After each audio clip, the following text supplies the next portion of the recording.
ఒక సుభాషితం ఫ్రెండ్స్.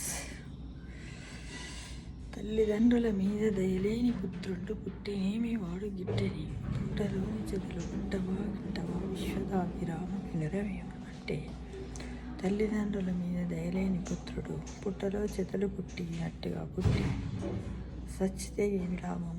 అలానే తల్లిదండ్రుల మీద దయలేని పుత్రులు కానీ పుత్రికలు కానీ పుట్టితే వాళ్ళకు ఒక సార్థకతను చెప్పాలి మిత్రమా.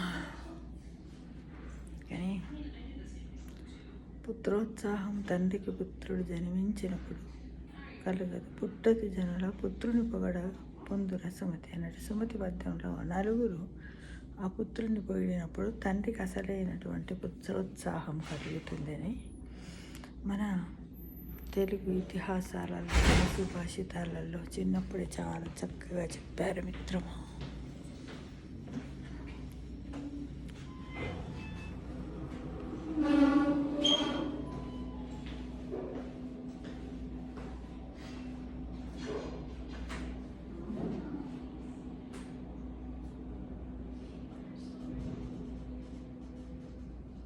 ఇంతటి వారైనప్పటికీ కూడా జన్మనిచ్చినటువంటి తల్లిదండ్రులందరినీ కూడా ప్రేమతో వాళ్ళను చిన్నప్పుడు తల్లిదండ్రులు ఎంత కష్టపడి పెంచుతారు. మనం కూడా మన అమ్మ నాన్న పోయిన అనంతరం మనం చాలా బాధపడతాం. మనం పిల్లలం అన్నప్పుడు వాళ్ళ యొక్క విలువను మనం తెలుసుకుంటాం. అప్పటి వరకు మన వాళ్ళు ఎవ్వరు ఉంటారు మిత్రం, అంతే కదా. అందు గురించి ప్రతి ఒక్కరూ కూడా చక్కగా ఎల్లవేళల తల్లిదండ్రులను ప్రేమతో చూసుకోండి. సొసైటీలో తల్లిని మించిన దైవం లేదు, తల్లిదండ్రులను మించిన పరమాత్మ లేదు అంటూ ప్రతి ఒక్కరు కూడా ప్రేమగా చూసుకుంటారని ఆశిస్తున్నాను.